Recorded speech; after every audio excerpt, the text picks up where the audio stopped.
Hi, my name is Molly Cheshire, and this is Meetings with Remarkable People. Today's guest is Russell Targ, and I would describe him as a scientific mystic or a mystical scientist. I don't know which one better describes you. Well, I got my training in magic before I became a scientist. So I'm happy to be back in New York where I learned magic and began to do magic on the stage, sleight of hand, and that kind of thing. And it was my experience on the stage doing mental magic and having experience of psychic abilities in the course of pretending to read people's minds through trickery that those experiences led me into studying ESP. So the mystic probably came before the science. And it's interesting to me that you actually experienced real magic while you were, as you say, trying to trick people. That's right. Most magicians have that experience. Even Melbourne Christopher, that we worked with at Stanford Research Institute during the Cold War. We had a program supported by the CIA and Army intelligence to use psychic abilities to spy on the Russians and Chinese and all of our friends during that period. So we had an ongoing active program using ESP for those purposes. But I got into that initially from my experience of psychic stuff as a young magician, because I was also a graduate student in physics at that time. I went to Duke University and met J.B. Rhine, who was the father of American parapsychology. And at that time, I learned about work that was being done in the research arena and moved from trying to fool people on stage to trying to understand what had been done in the laboratory scientifically. So that led me into experimental parapsychology, and I built an ESP teaching machine. Thank you so much. And that I led appreciate to your the research. It's something Army I'm fascinated with. intelligence program that we had for such a long time at Stanford. Right, with Hal Puthoff. With Hal Puthoff, and I founded the program in '72. And it's interesting because he specifically says that he did not try to remote view because it would interfere with his impartiality as a science. Now it seems like that's not the issue, that you are quite an astute remote viewer, right? I was involved in the part of the program during the early phase of the program. We were trying to understand the limits and capability of psychic functioning. And the test that we developed is kind of a psychic hide and go seek, where I would sit in the laboratory with the psychic of the day, who might be an SRI scientist or an Army intelligence person or a government visitor, all the way up to the Undersecretary of Defense. And I would sit with that person and try and pull out of him or her their impressions of what it looked like where somebody else was hiding. So we had 60 different traveling instructions, driving instructions that had been put together by the head of our laboratory, Bonner Cox, who's director of the biophysics laboratory. He had put together these 60 places that he knew in the San Francisco Bay Area. And the way a typical experiment would work is that I would be closeted in an electrically shielded room with you, for example, and then Hal Puthoff would go downstairs, and using a random number generator, he would then call for target number 37. They would hand him 37, and he would go wherever it went, wherever it directed him to go. And I didn't know anything about these cards. So I would say, okay, Molly, they've been gone a half hour now. I'd like you to take a couple of deep breaths and describe what you're experiencing with regard to where Hal's located. And that's what we did. So I got to... With very good results. With very good results. Now, the way the division of labor worked out is that I don't drive. So I was necessarily the stay-at-home person, because I couldn't take you on my motorcycle to go to some... So it didn't matter if you were impartial. That's right. Since, you see, I had nothing to tell you. Right. That is, it's a double-blind experiment, and I became skillful at interacting with people and helping to make it easy for them to tell me what the answer was, even though neither of us knew it, because what I knew is what psychic functioning sounds like. So as you would talk to me about things that if you would begin to guess, maybe it's Hoover Tower, maybe it's the Golden Gate Bridge, I would say, no, we'll record those things you've said, but I want to know, what are you experiencing? What does this feel like? What surprising elements show up in your awareness? So my skill... And peel off the analytical overlays. Exactly. You get rid of the memory and imagination and analysis and just deal with the direct experience. Now, this is an old story. This was understood by the great Buddhist sage Padmasambhava in the 8th century, who wrote a book on this subject called Self-Liberation Through Seeing with Naked Awareness, his invitation to move your awareness from conditioned awareness, Right. which is where we live, and your awareness is governed by what you see on television, what your president tells you, what your minister tells you, what the society tells you, and you want to move from that grasping of reality, that naming of reality, to a more generous, spacious, naked awareness. Now it seems, And that was entirely understood in the 8th century. and now it seems like he made a spiritual practice out of naked awareness. Couldn't you use the city of remote viewing as some sort of function of spiritual Well, practice? a function, well, Patanjali did that at the time of Christ, the great Hindu Dharma master in the Dharma Sutra, Right. in the Yoga Sutras. Right. He did. That's interesting that you say that. I don't know that there was a city of that kind of perception, because Patanjali certainly taught that when you quiet your mind, when you go into Sanyama meditation, which is a single-pointed focus of attention, he taught this in the Yoga Sutras at the time of Christ, that you can then see into the distance and see into the future and heal the sick and diagnose illnesses. And he warned people not to get attached to that, because he said these abilities, these powers are stumbling blocks to self-realization. So when you say our psychic abilities, manifestation of the spiritual, the great Dharma masters said they're an indication that you're on the way, just don't get attached to them. Well, even bliss can be a stumbling block to real enlightenment.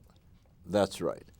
That is, anything you get attached to becomes a problem. Well, and I was going to ask you, just to change the subject, is the retro-causality. I mean, when you were talking about seeing things in the distance, in the future, it reminded me in your book, you were talking about the fact that the idea that you can see a newspaper headline 2 days in advance, and that affects whether you get on the plane or not, for example. Now, I'm curious, does it work both ways, since it's all happening at once? No, the evidence would be very poor that your thoughts are affecting the airplane. The airplane affects your thoughts. Those experiments have been done. J.B. Rhine's experiments over many years were directed at having people use their thoughts to affect the fall of dice. There is a discipline called psychokinesis, where you try and affect things with your mind. And if the things you're trying to affect are dice or airplanes, that works very poorly. In fact, it works about 1% as well as your ability to see things that exist. So, for example, you could say, I'm asking you to describe where they're going to go an hour from now, and they will use a random number generator to determine that sometime after your description. So you will say now at 2 o'clock that the other people will be some interesting place at 3 o'clock, which they haven't chosen, and you will tell me privately what that is, and then they will go and use the random number generator. You might say, well, maybe I'm using my psychic ability to affect the random number generator. Right. And that's not a crazy thing to say. It's just the evidence is that it's 100 times harder to affect the random number generator than it is to describe the place, because the statistical evidence for inflowing information is very, very much more significant. The effect size is very much greater than the effect size for affecting the dice of the random number generator. It is possible to do that, it's just a lot harder. Well, maybe we just aren't as skilled. Hang on, let's get Just talking about the weather, we're definitely less skilled, and we don't know whether it's because it's a higher degree of difficulty or. I have no idea why there are all these flies in this studio. But I was more interested in the idea that if time is merely a construct, according to the Buddhists and the scientists, correct? Go ahead. Then the past, present, and future are actually happening at the same time. Well, we could say that certainly time is misapprehended, because our awareness is that we live in a non-local space-time, is what modern physics would say. Could you explain non-local? Because I vaguely understand it, but it's something that's kind of bantered around, and I would love to hear a really sort of concise definition. Well, in modern physics, the idea of non-locality showed up in the late 20s. Erwin Schrödinger, who perfected quantum mechanics, began to write about entanglement in the late 1920s. And in 1930, Einstein, together with two of his colleagues, Podolsky and Rosen at Princeton, wrote a paper saying that quantum mechanics has an error. It's not perfected, because quantum mechanics predicts that photons generated together traveling in opposite directions will still be connected. That is, photons traveling away from one another at the speed of light are still interconnecting, so if you grab the photon on the left, it affects the photon on the right. So basically, bilocation is possible. Well, Einstein said that this apparent phenomena would violate special relativity. He said that these things that appear separated are actually connected and communicating faster than the speed of light, and that's impossible. And that's the way things stood until 1970, and it was called the Einstein-Podolsky paradox, the EPR paradox, because it was an apparent violation of either relativity or quantum mechanics. In 1970, two physicists at Berkeley, Friedman and Clauser, did the experiment on a tabletop, generating photons from a common source and showing that when you turn the polarizer at the left end of the bench, it affects the photons at the right end of the bench. And this was repeated in France a decade later by Alan Aspect over a very large distance, where the photons were collected at nanosecond rates. So it was impossible for the photon on the left to know what the photon on the right was doing. And then in the 90s, Nicholas Giesen in Geneva did this experiment over the fiber optic telephone wires in Switzerland, so that the photon generator, the flashlight as it were, or the laser in Zurich, would send photons to the left toward Basel and toward the right toward Geneva, and the physicist in Basel would turn the polarizer and something would happen instantaneously in Geneva. So the result is, it's clear this is no longer a paradox. There is a non-local connection, which is to say the photons are affected instantaneously, independent of the fact that they're traveling away from one another. And this happens in an infinite. Well, we haven't, theoretically it happens independent of distance. So when we say remote viewing is non-local, what we mean is that it's no harder to describe something across the planet than across the room. And that's what our data clearly show. That is, we were very good at our psychic hide and go seek, having people describe whether you're equally able to describe whether they're at the church's swimming pool. Right. And similarly, you can describe the atomic bomb test in China or the weapon laboratory in Russia or the American hostage in Iran. The fact that they're tens of thousands of miles away doesn't make any difference. And similarly, we were able to forecast changes in the silver commodity market a week in advance, where people could do that. We did that in the 80s 9 times in a row, made $120,000 without error. Until the greed factor came. That's right. What do you think the greed factor adds to the equation, scientifically per se? Well, different people have different ideas. Just to say, we did this 9 times in a row, where the commodity we were forecasting was December silver, and we were competing with the Hunt brothers. So the Hunt brothers made a very turbulent field in which to do an ESP experiment because they were trying to corner silver, but we were always correct in our 9 forecasts 1 week ahead. The following year, the investor that we were working with wanted to do things twice a week rather than once a week. Right. The result was that the viewer had to describe his feedback for trial number 2 before he got feedback for trial number 1, Right. so that he did not get closure on his remote viewing. And we feel that that's a problem. You don't think it has anything to do with the sort of Buddhist non-attachment to outcome? I think that also was a problem. But different people have different ideas as to why it definitely didn't work. However, a decade later, when I wrote a book called Miracles of Mind, the publisher asked me to repeat this experiment. So with my co-author, Jane Catra, who's a spiritual healer, she and I, together with 2 other mathematicians, repeated that experiment, forecasting silver under very good double-blind conditions, and we were correct 11 out of 12 times. So even scientists can be psychic. I think that anything's possible. I think that that's what's interesting to me, is that when scientists take on a more, holistic view of the world as opposed to sort of this very narrow vision, which you may have physically, but you don't seem to have mentally.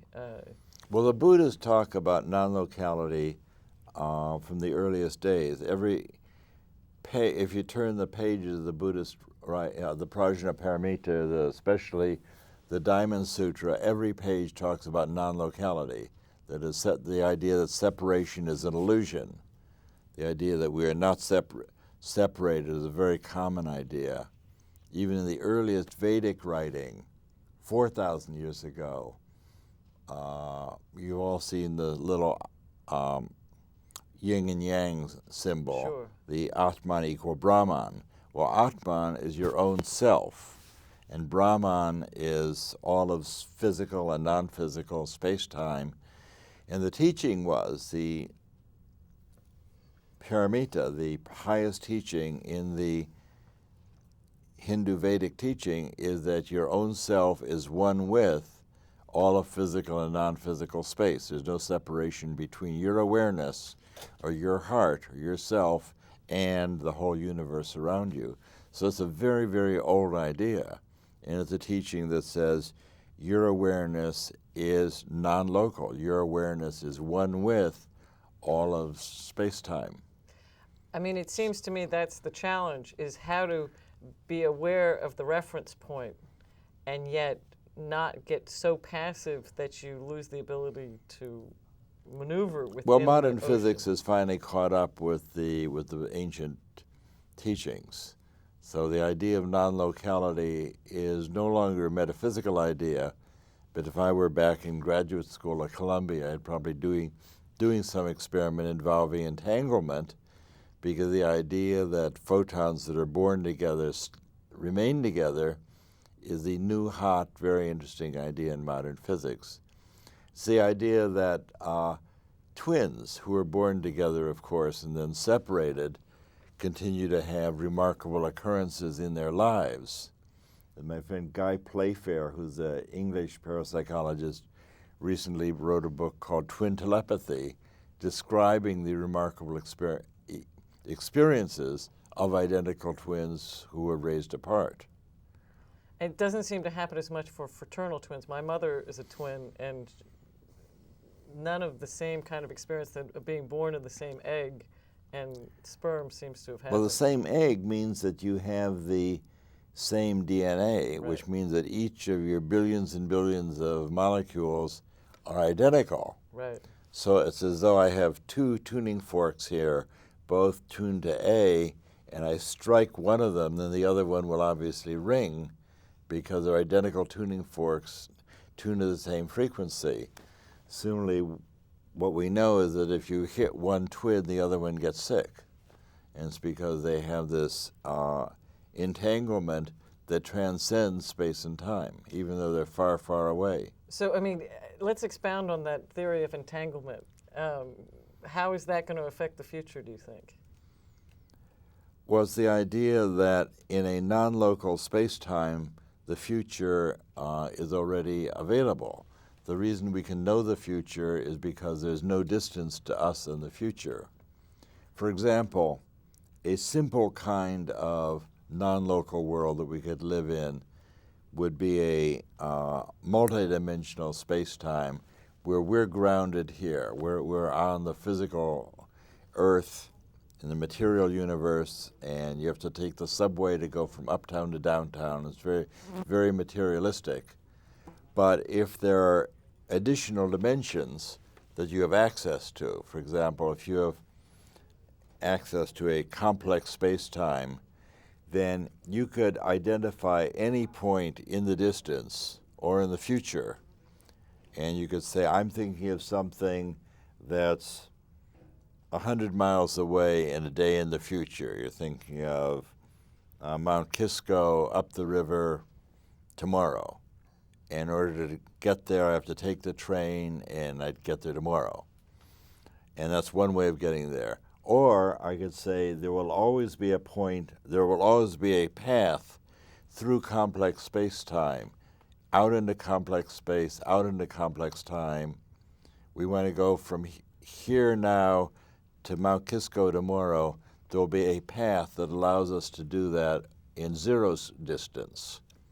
So that if you go off the material plane through complex space-time, there'll always be a path of no distance connecting here and now to there and then. And your consciousness can do that. And so you think that it's a deterministic future, that there aren't possible futures, that we're more predisposed to certain futures? I think you're highly predisposed to certain futures. I believe basically in a materialistic universe. However, you can use your psychic ability to get off of this materialistic plane out into hyperspace and see what's coming and make a choice. So if you have a dream of being in a terrible plane crash, what I would recommend is that you change your travel plans.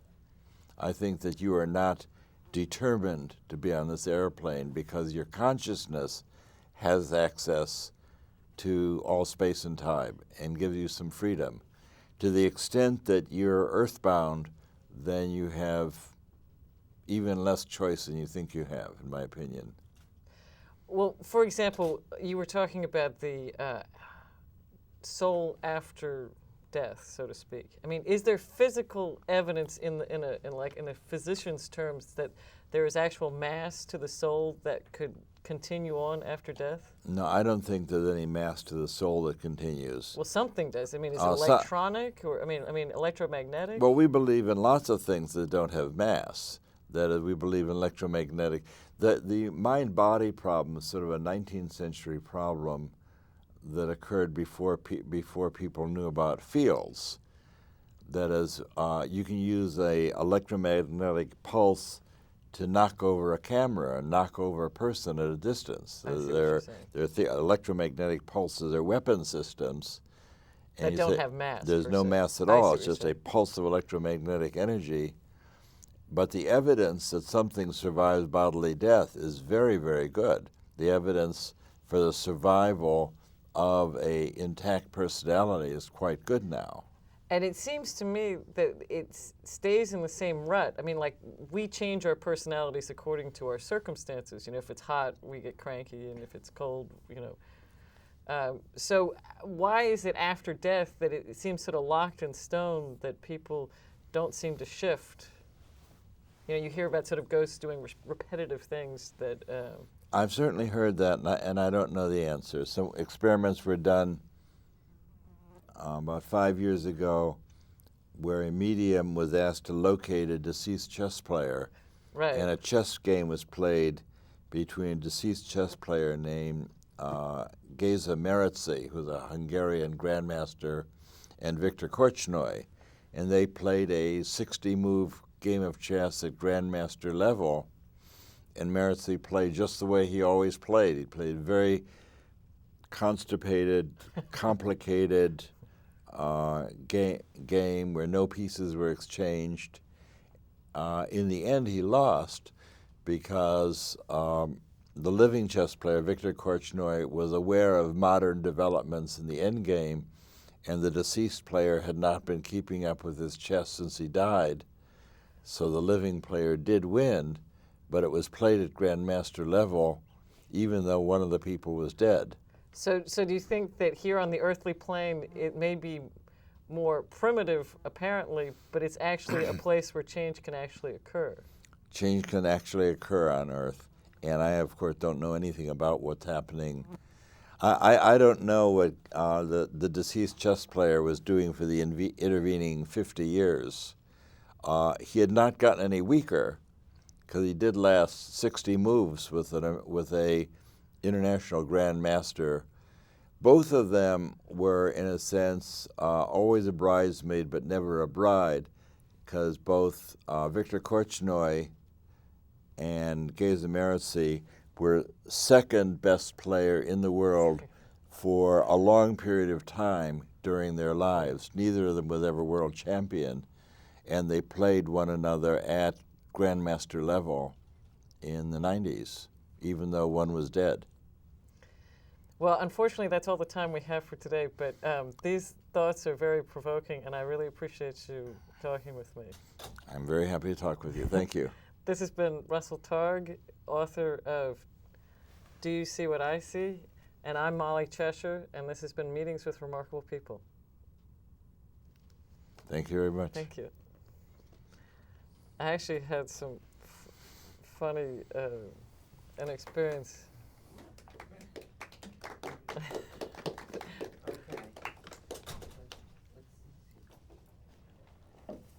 How are you doing, Russell?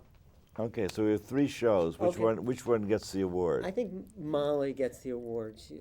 Why? It just really was he warmed him up enough to get to you, so he could just talk about what he feels like talking about. Was the hyperspace.